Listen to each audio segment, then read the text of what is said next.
Hey everyone, welcome back to another Porter's Product Marketing Podcast, the show where we get into the art of and science of building go-to-market. Today we're diving deep into something every PMM talks about, but few actually do well, which is research for messaging. Joining me today is Chris Silvestri, the founder of Conversion Alchemy, where he helps B2B SaaS companies turn more visitors into customers through strategic copywriting and UX-focused messaging. With a background in software engineering and a passion for psychology, Chris combines technical insight with behavioral science to craft high-converting user journeys. He's also a prolific writer and trainer, teaching teams how to think and write with clarity, empathy, and impact. Chris, welcome to the show. Hey Josh, thank you so much for having me here. It's a bit late here in the UK, but hopefully I will be able to serve your audience the right way. Let's see how it goes. Absolutely. No, we're definitely happy to have you and appreciate your willingness to stay up late. All right, well, let's just dive in. So, first question is, where do you usually start when conducting research to inform product messaging? So anytime I jump into one of my clients' projects, the first thing that I do, it's always try to map out where the gaps are in their knowledge, which means in their internal knowledge, but also knowledge about the audience, so external knowledge, and also about the market, competition, and how all of those three elements come together. And then I try to optimize kind of the research work that we need to do, just because I don't want to reinvent the wheel, right? So anytime I jump in, I try to understand, okay, what's the first thing that we need to set up into place to start getting the right insights fast and also cheaper if possible, so that we don't have to first involve a lot of people in the teams and try to systematize and optimize as much as possible. So the first thing, try to map out where the gaps are in the knowledge in those three areas: internal, external, which is prospect and customer knowledge, and the market, which is the competition. The second step, I try to see research as kind of an iceberg. So imagine an iceberg with three layers. The first layer is what's outside of the water. For me, it's what customers or prospects say, so the language, the voice of customers. So that includes mapping out reviews, looking at customer support chats, looking at sales recordings. So all the things that you typically as a team already have available and we don't need to scour the internet for. So that's the first layer. Then we go deeper, which is the first layer where most teams kind of stop at. So we go deeper. The second layer is kind of the structural layer, which is the UX, user experience. So what do users do on a website and the product? What's their journey? And we map that out through looking at heat maps, user interaction data, product analytics, Google Analytics, all of that. That gives us a very good idea of what users do, not only what they say, which is super important for context. And finally, we go into the deepest layer, the deepest depth of the iceberg, which is typically the qualitative side. So interviewing customers, deconstructing positioning from our competitors, but also looking at more qualitative data. So you can run a lot of surveys, qualitative surveys as well, not only quantitative. So that's super helpful. And yeah, so this is pretty much where I start and the first few steps that I take to set it all up.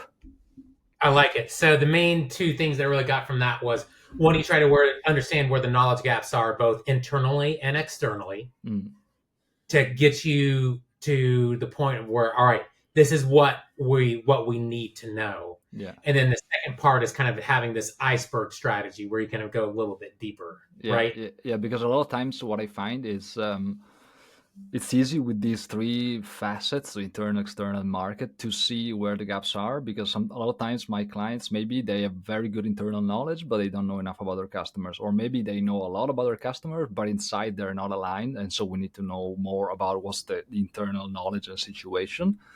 And also competitors, sometimes my clients tend to kind of look at competitors to copy them, but that's kind of not the real strategy that you should adopt. And so these three lenses are useful to kind of understand where to start from. Yeah, I love that. That's a good structure to have. So I appreciate that as the kind of foundation of what we're going to talk about for the rest of today. So that brings me to my next question is what methods do you use to gather deep customer insights that actually shape messaging instead of just validating it? Yeah, so shape messaging, as I mentioned, the most useful and probably the 80/20 that I would opt for is the customer interviews. And with customer interviews, I don't really mean what a lot of product teams end up doing, which is product development interviews. They ask people about, I don't know, what features are you valuing about the product? How are you using the product? What would you like to see next? So I try to cover some of this if it makes sense, but mostly my customer interviews are job to be done interviews. So understanding the progress and the journey from the before, during, and after their decision making, right? So I want to map out the decision making process in depth so that we understand where do we need to interject with our messaging, what gaps do we need to cover, and how we can take them from where they are to where they want to be and where they want to go. So customer interviews, probably super high value and 80/20. Then also, as I mentioned, customer surveys. A lot of time, maybe it's hard to get customer interviews, especially in B2B. So we might send a couple of customer surveys as well. And I've seen quite a lot of good results from qualitative surveys. A lot of people might think maybe it's hard to get a lot of open-ended responses, but first, if you have product market fit, a lot of times your customers are more than willing and happy to provide their feedback. Yeah. And also, if you structure it well, in the sense, okay, you have the logic of the survey optimized so you don't have them go through all the questions in case they go to different paths. So that's also kept into account. But it's really important to map out the obstacle that they might be going through in those surveys. So what I'm trying to be is be very specific on exactly what might have prevented them if they're already customers, or what's preventing them if we are surveying maybe prospects, or maybe we can look at churn customers or canceled customers also. And the insights that you get, especially if you already have a clear idea on kind of the alternatives, you can use multiple choice questions. So that's also a pretty good way to optimize surveys and to still get a lot of data. So alternate multiple choice questions with open-ended questions. That's super helpful, and it's really good data to complement those customer interviews. And then, yeah, behavioral data. Also, as I mentioned, those heat maps, user interaction, user recordings. I always try to, if you have something like Hotjar or Clarity installed, I always like to watch at least 50 to 100 user recordings of different segments, if you have different segments of users as well. Yeah. And literally look at how they consume the copy and the UX of the copy on the website, or anything that we are trying to understand. But it's mostly like seeing where do they stop the cursor, where how do they go through pieces of copy that we want to pay attention to. Do we see them maybe click rage on something, or maybe think that they can click on a specific section but it's not clickable? So all of those are data points that tell us, okay, this is how we should structure our copy, but also our typical users are a specific type of decision maker. Maybe they are faster at deciding, so which means on the homepage they go for the first call to action button, or maybe they're more slower, more methodical, so they go through all the persona pages that we have, or maybe they look at comparison pages. So all of those are insights that tell us, okay, our ICPs are this specific type of decision making ICP, and we can structure and lay out our copy in a way that makes more sense for them and leads them through a smoother path to conversion. And probably like a last method that's useful for shaping the copy, not only how you write it, but how you design it and lay it out. It's running usability testing or message testing. There are some platforms that help you test message, and usability testing as well, other platforms. which in B2B, it's a bit harder to run usability testing with platforms that recruit users, just because a CMO or CFO, it's hard to have them do a 20-minute, 30-minute usability test. But some platforms like Winter for message Yeah. testing are useful.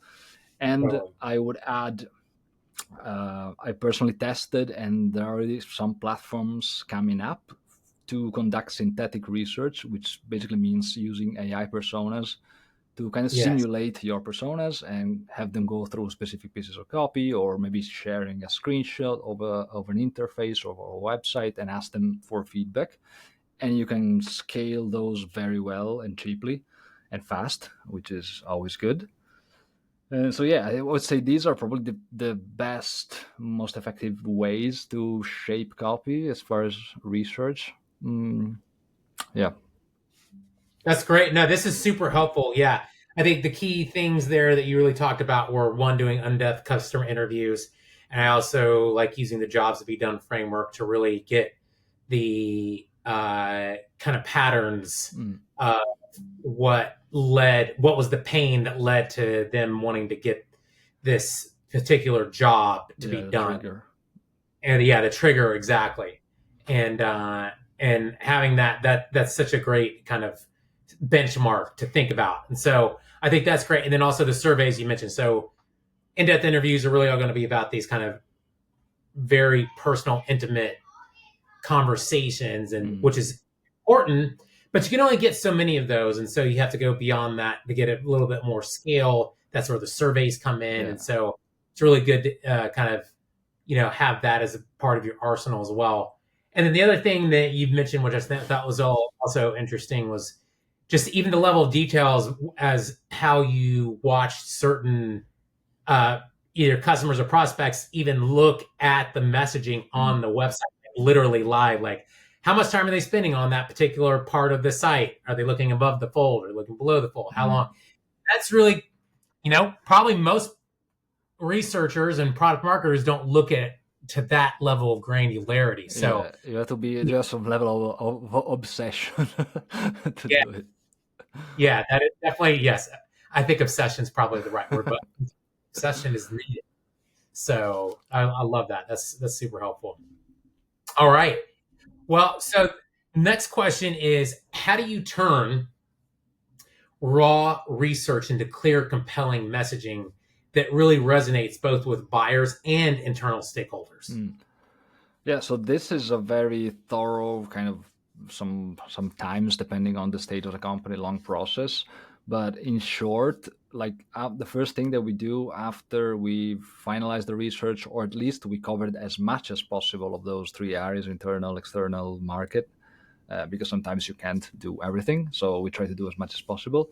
But the first thing is we try to map out our ICPs. And when I say ICPs, the four types that I try to cover for when working with B2B are the different stakeholders. So might be the check signer, so who's actually pays the check, the manager, we have the daily user, and the influencer. So those are the four archetypes of ICP that I try to cover, and you might have multiple for each, so depending on the different roles.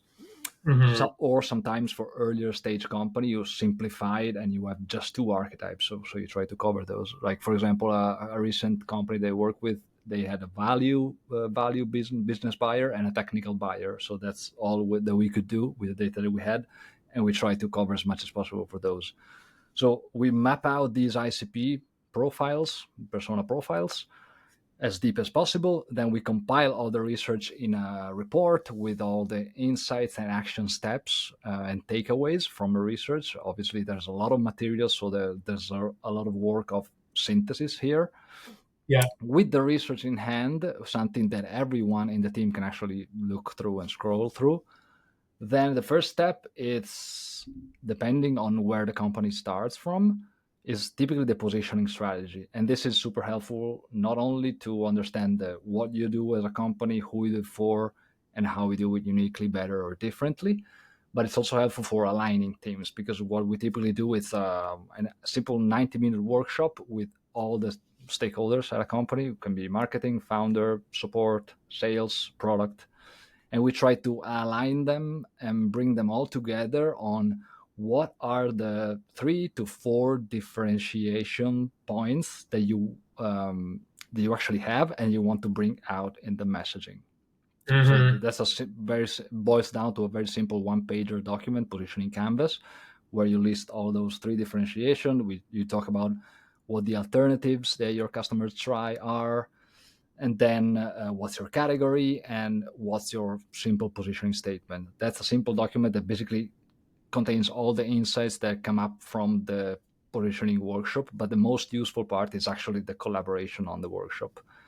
And from that point, then you need to turn all of those, the what into the how you start saying it, and that is the messaging framework. So that's another step after that, where we expand what we worked on the positioning into the messaging framework, which is typically a lot of different components that, for example, the narrative strategy. So what's your point of view on the industry, the market, your customers, the competition.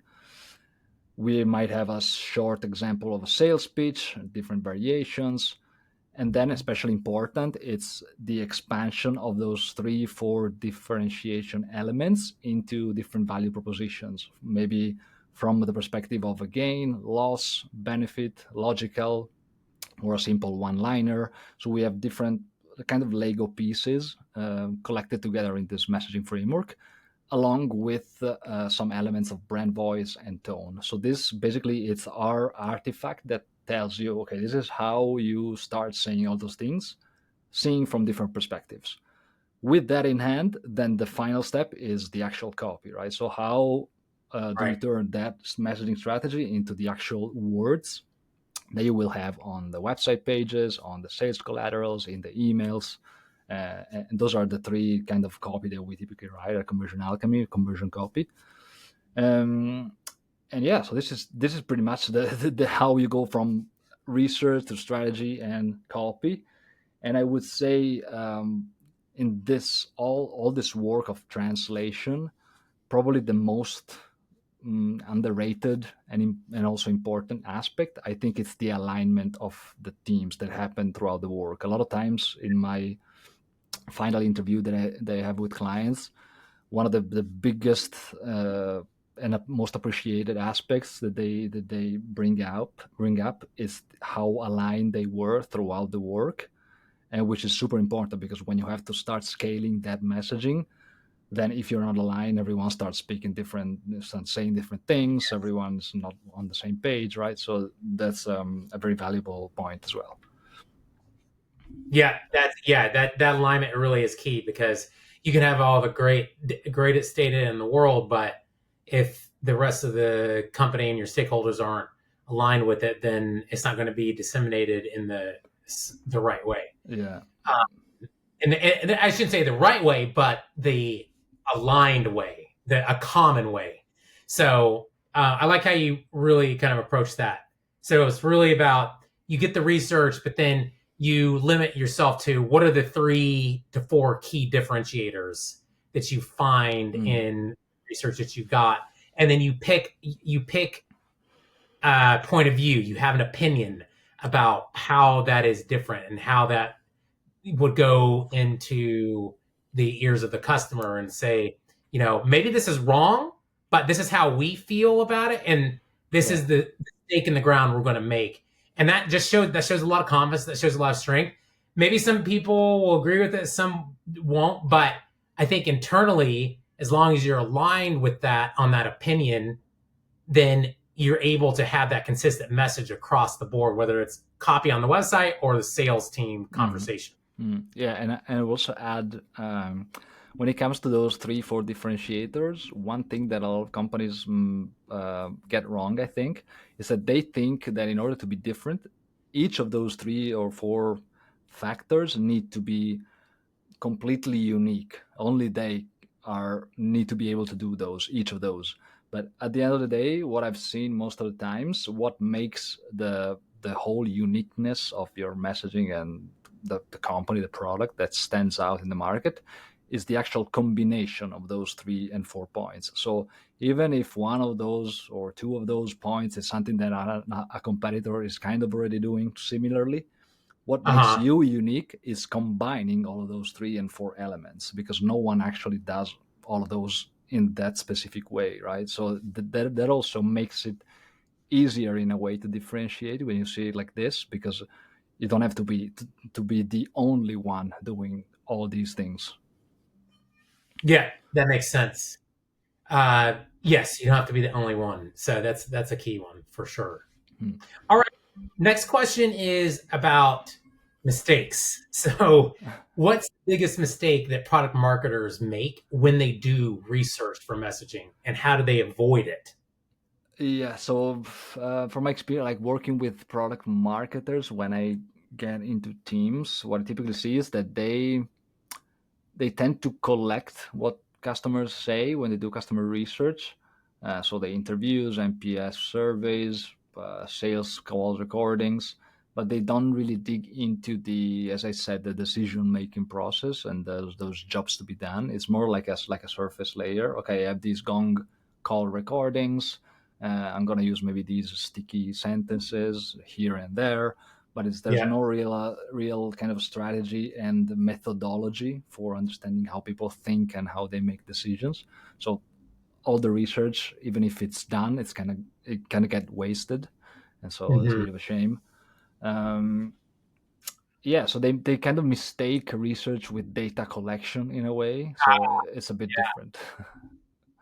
Yeah, and that's fair. It's data collection could just be you get this kind of aggregation of inputs, which could or could not be important. Yeah, But like what you're trying to differentiate is with research, doing customer research is really honing in on some of those pain points and then what's the journey to be able to solve those pain points as opposed to just kind of validating, well, this is why you like our product so much. This is why our customers love us, et cetera, et cetera. But getting deeper into what the actual yeah. customer journey is. Yeah, because a lot of times when you just collect and basically treat research as like ticking boxes or like checking boxes, a lot of times then it becomes harder to operationalize that research as well, to understand, okay, where do we use and how do we use this research that we've actually collected, the data that we actually collected, right? So when you actually have a strategy, understand the why behind it, then it's also easier to put it into practice in your messaging or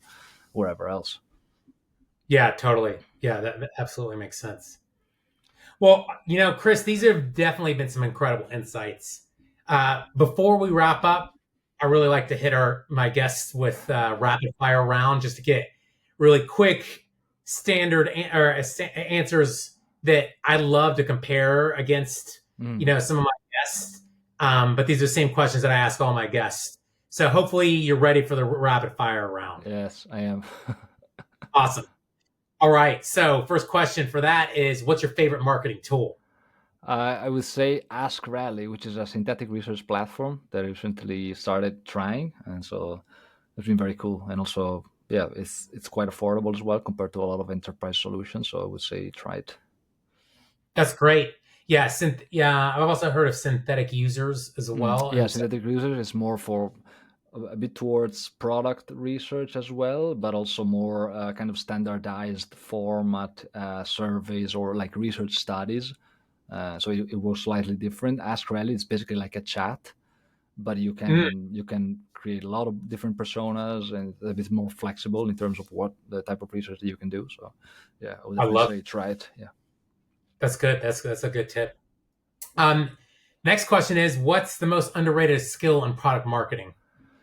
I would say like when you strip away all the noise and all the different things that could possibly be, I would say it's the most fundamental and underrated one is actually making sense of data, sense making, Uh-huh. in the sense of uh, you have inputs and then outputs, but also one of the outputs is also actually taking in all of these different inputs and data, different sources, and have it make sense for you as a product marketer, but also for the other people that you are being kind of the intermediary for, so sales, marketing, and everyone at the company. So making sense of a lot of data using your judgment as well to make sense. I love that. It's like, great, you've got all this data and you maybe have great research, but how do you make sense of it all? And so being able to be a sense maker or a truth sayer. And also a corollarium to this, just because it's a very good parallel with copywriters like me. After you have to be able, after a lot of research, or a month in conducting research, you have to be able to say, okay, it's enough. Now I can take this stuff and actually apply it, because otherwise you get lost in the maze of research and data collection. I love that. Yeah, you got to have a limit to it. Like it's a Yeah. good have enough data, but there can be too much, and that's when you can literally get into an analysis paralysis. Yes, so exactly. Yeah. So I love that. That's a good one. What do you think is the biggest mistake to avoid in product marketing? I think maybe confusing the outputs, so the documents that you produce, with the actual impact that you produce at the company. So a lot of times, when I jumped in, I saw my clients, or product marketers or CMOs, produce a lot of, the huge, massive messaging houses, documents, or spreadsheets, sales decks. But actually, what they actually implemented from those was basically zero, and that's what the work that we needed to do. And so I would say focus a bit more on the creating alignment first at the company around the work that you produce, those kind of outputs, and then taking those outputs and putting them into practice, into some kind of messaging or artifact. I love that, because message houses can be super winding and lots of words, but the actual impact may be minimal. And so having that alignment to make sure that people internally are on board with it is definitely key. And sometimes it's easier to do that when you're more focused with the message house. Yeah, totally. Covering everything. So that's good. What's one thing you wish you knew when you started down this path of kind of product marketing and customer research? Yeah, so when I started down this more of like product marketing path, I was strictly a copywriter. So I was born into this field. I was a software engineer like 10 years ago, but that's another life. When I started this new life, I was a copywriter, strictly conversion copywriter. And so when I jumped into all this stuff and I started seeing, okay, this is how this strategy works, this is all the teams that you need to interface with, then probably the thing that I wish I knew was that even if you write great copy, unless you have those foundations of positioning, messaging strategy in place, which is kind of the architecture of the message, then even great copy doesn't really work, right? So you need to, even as a copywriter, I think you need to at least be able to have a conversation with a strategist or with a product marketer that does the strategy, to then write copy that connects all the dots between the strategy, the research strategy, and then the final words. Yeah, absolutely. Yeah, I think that makes sense. It's kind of having that, again, going back to alignment, making sure that there's, you're all kind of in the same boat. Yeah, totally. Okay, and last question, probably the hardest. What's your favorite podcast? I've recently been listening to a lot of the Ahrefs podcast. So Ahrefs, the SEO platform. And the founder, Tim Solo, is the host. And he is very good at interviewing, just because he probes guests. And like even people who are, I know, influencer online, when he interviews them, has no shame. And so it's very good, very raw, very real interview. So I liked it. That's good. That's awesome. I'll definitely have to check that one out. Awesome, Chris. Well, this really has been a masterclass on how to kind of ground your messaging into real customer insight. And I really appreciate you kind of pulling back the curtain on what your process is for this. So thanks again for your time and giving the insights that you've kind of learned over the last few years. Thank you so much, Josh. It's been a pleasure. You bet. And to everyone else listening, thank you for taking your time out of your schedule to learn more about product marketing and specifically about customer research. So if you're tired of copy that just doesn't land, take a page out of Chris's playbook and start with research and let customers write your messaging for you. You can catch this episode on Apple Podcasts, Spotify, or YouTube. And if you really want to expand your knowledge and seem smarter, share this with your team. And hopefully they'll be able to also be better at their ability to get customer insights. Until then, we'll see you next time on Porter's Product Marketing Podcast.